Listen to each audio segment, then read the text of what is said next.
Le habla el pastor Carlos Bolaños.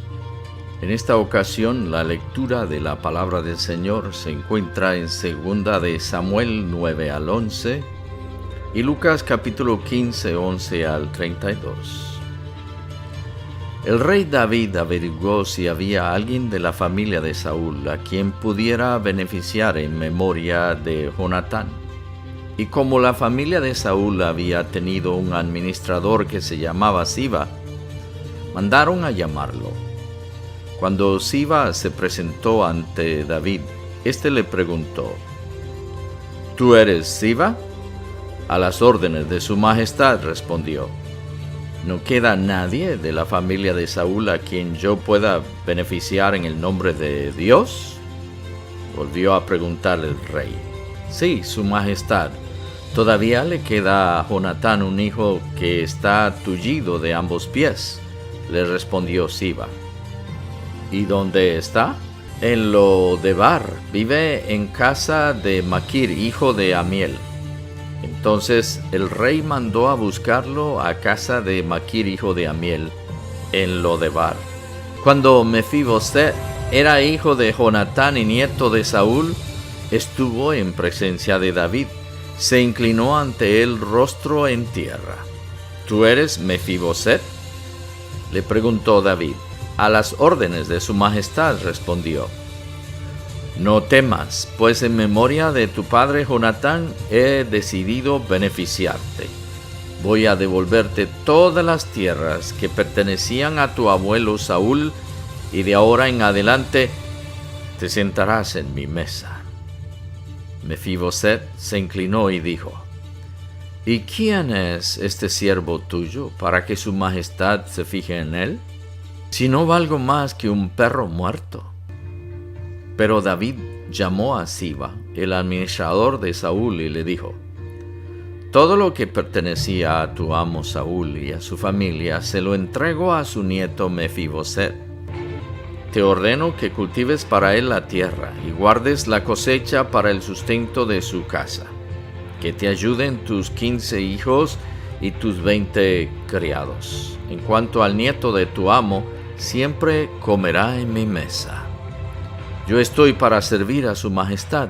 Haré todo lo que su majestad me mande, respondió Siba.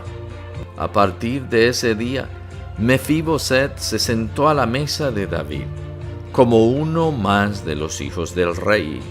Toda la familia de Siba estaba al servicio de Mefiboset, quien tenía un hijo pequeño llamado Micaías. Tullido de ambos pies, Mefiboset vivía en Jerusalén, pues siempre se sentaba a la mesa del rey. Capítulo 10. Pasado algún tiempo, murió el rey de los amonitas, y su hijo Hanún lo sucedió en el trono. Entonces David pensó: debo ser leal con Hanún, hijo de Nahas, tal como su padre lo fue conmigo. Así que envió a unos mensajeros para darle el pésame por la muerte de su padre. Cuando los mensajeros de David llegaron al país de los amonitas, los jefes de ese pueblo aconsejaron a Hanún, su rey: ¿Y acaso cree su majestad que David ha enviado a estos mensajeros solo para darle el pésame? ¿Y por qué quiere honrar a su padre? ¿No será más bien que los ha enviado a explorar y a espiar la ciudad para luego destruirla? Entonces Hanún mandó a que apresaran a los mensajeros de David y que les afeitaran media barba y les rasgaran la ropa por la mitad, a la altura de las nalgas, y así los despidió. Los hombres del rey David se sentían muy avergonzados. Cuando David se enteró de lo que les había pasado, mandó que los recibieran y les dieran este mensaje de su parte: quédense en Jericó y no regresen hasta que les crezca la barba. Al darse cuenta los amonitas de que habían ofendido a David, hicieron trámites para contratar mercenarios de entre los sirios de Bet-Rehob y de Sobá, y 20,000 soldados de infantería del rey de Macá 1000 hombres, y de Tob 12,000 hombres. Cuando David lo supo, despachó a Joab con todos los soldados del ejército. Los amonitas avanzaron hasta la entrada de su ciudad y se alistaron para la batalla, mientras que los sirios de Sobá y Rehob se quedaron aparte en campo abierto, junto con los hombres de Tob y de Macá. Joab se vio amenazado por el frente y por la retaguardia. Así que escogió a las mejores tropas israelitas para pelear contra los sirios. Y el resto de las tropas las puso al mando de su hermano Abisai, para que enfrentaran a los amonitas. A Abisai le ordenó: si los sirios pueden más que yo, tú vendrás a rescatarme, y si los amonitas pueden más que tú, yo iré a tu rescate. ¡Ánimo! Luchemos con valor por nuestro pueblo y por las ciudades de nuestro Dios, y que el Señor haga lo que bien le parezca. Enseguida, Joab y sus tropas avanzaron para atacar a los sirios, y estos huyeron de él. Al ver que los sirios se daban a la fuga, también los amonitas huyeron de Abisai y se refugiaron en la ciudad.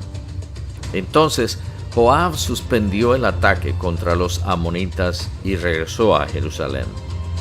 Los sirios, al verse derrotados por Israel, volvieron a reunirse. Además, Hadad-Ezer mandó movilizar a los sirios que estaban al otro lado del río Éufrates, los cuales fueron a Helán bajo el mando de Sobac, general del ejército de Hadad-Ezer.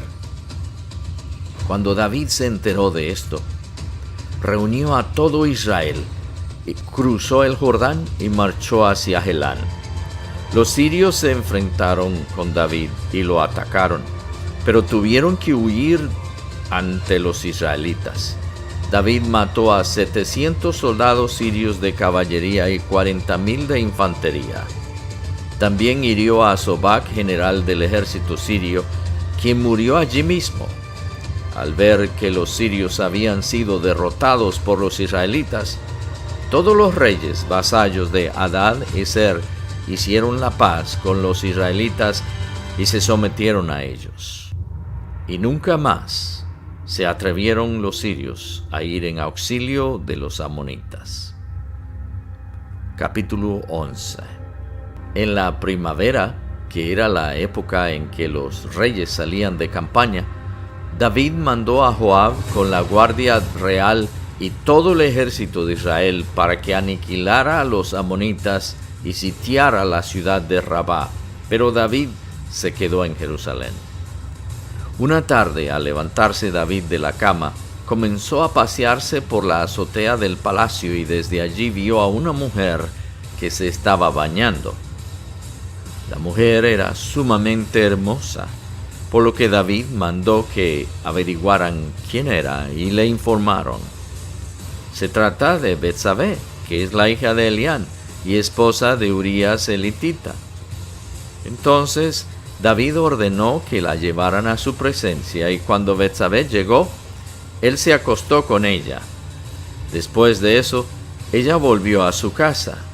Hacía poco que Betsabé se había purificado de su menstruación, así que quedó embarazada y se lo hizo saber a David. Entonces David le envió este mensaje a Joab: mándame aquí a Urías el hitita. Y Joab así lo hizo. Cuando Urías llegó, David le preguntó cómo estaban Joab y los soldados y cómo iba la campaña. Luego le dijo: vete a tu casa y acuéstate con tu mujer. Tan pronto como salió del palacio, Urías recibió un regalo de parte del rey, pero en vez de irse a su propia casa, se acostó a la entrada del palacio donde dormía la guardia real. David se enteró de que Urías no había ido a su casa, así que le preguntó: ¿has hecho un viaje largo? ¿Por qué no fuiste a tu casa? En este momento respondió Urías: tanto el arca como los hombres de Israel y de Judá se guarecen en simples enramadas, y mi señor Joab y sus oficiales acampan al aire libre. ¿Y yo voy a entrar en mi casa para darme un banquete y acostarme con mi esposa? Tan cierto como que su majestad vive, que yo no puedo hacer tal cosa. Bueno, entonces quédate hoy aquí y mañana te enviaré de regreso, replicó David. Urías se quedó ese día en Jerusalén, pero al día siguiente David lo invitó a un banquete y logró emborracharlo. A pesar de eso, Urías no fue a su casa, sino que volvió a pasar la noche donde dormía la guardia real.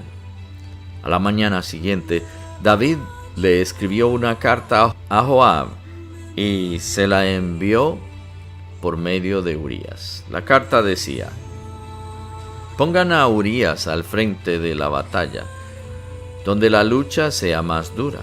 Luego déjenlo solo para que lo hieran y lo maten. Por tanto, cuando Joab ya había sitiado la ciudad, puso a Urías donde sabía que estaban los defensores más aguerridos. Los de la ciudad salieron para enfrentarse a Joab, y entre los oficiales de David que cayeron en batalla, también perdió la vida Urías elitita.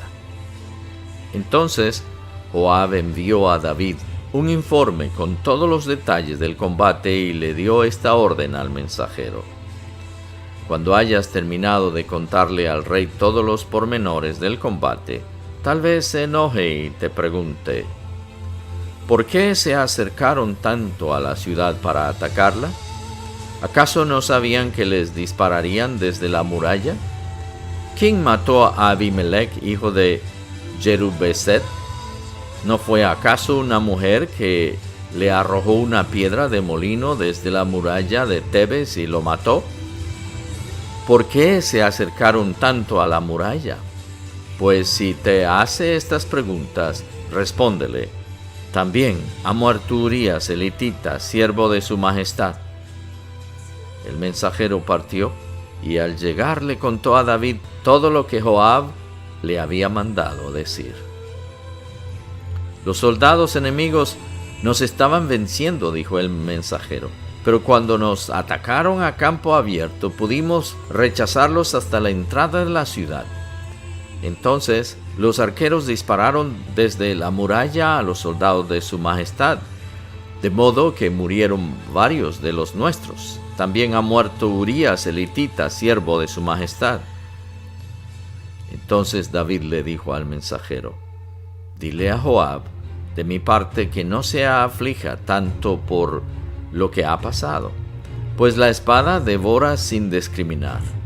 Dile también que reanude el ataque contra la ciudad hasta destruirla y anímalo. Cuando Betsabé se enteró de que Urías, su esposo, había muerto, hizo duelo por él.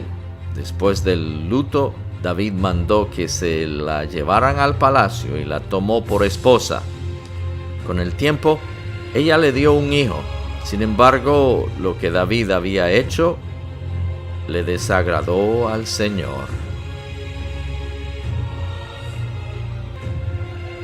Lucas capítulo 15, 11 al 32. Un hombre tenía 2 hijos, continuó Jesús.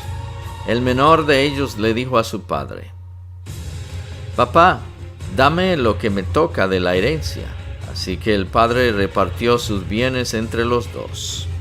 Poco después, el hijo menor juntó todo lo que tenía y se fue a un país lejano. Allí vivió desenfrenadamente y derrochó su herencia.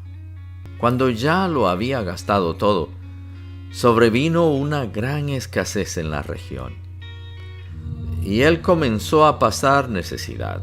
Así que fue y consiguió empleo con un ciudadano de aquel país, quien lo mandó a sus campos a cuidar cerdos. Tanta hambre tenía que hubiera querido llenarse el estómago con la comida que daban a los cerdos. Pero aún así nadie le daba nada. Por fin recapacitó y se dijo: ¿cuántos jornaleros de mi padre tienen comida de sobra y yo aquí me muero de hambre? Tengo que volver a mi padre y decirle: papá, he pecado contra el cielo y contra ti. ya no merezco que se me llame tu hijo. Trátame como si fuera uno de tus jornaleros. Así que emprendió el viaje y se fue a su padre. Todavía estaba lejos cuando su padre lo vio y se compadeció de él. Saliendo corriendo a su encuentro, lo abrazó y lo besó. El joven le dijo: «Papá, he pecado contra el cielo y contra ti.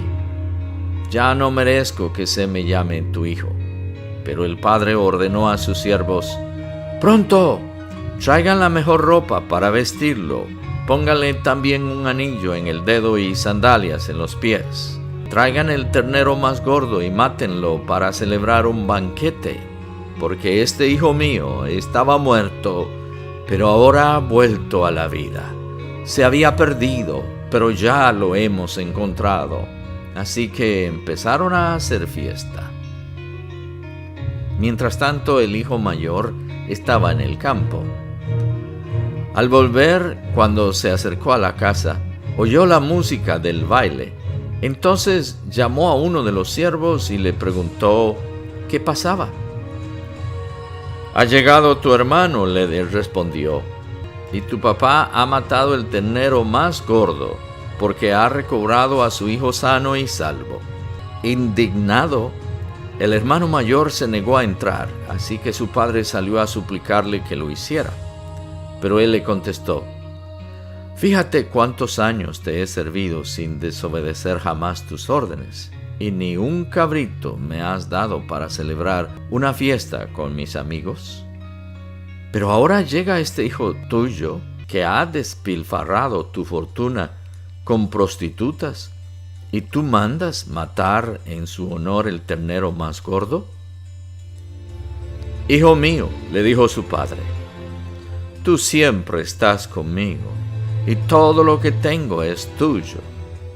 Pero teníamos que hacer fiesta y alegrarnos, porque este hermano tuyo estaba muerto, pero ahora ha vuelto a la vida.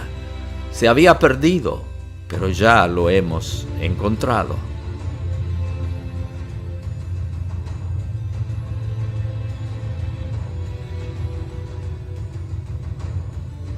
Una vez más, el pastor Carlos Bolaños ha tenido la bendición de traerles la lectura de la palabra del Señor para esta ocasión.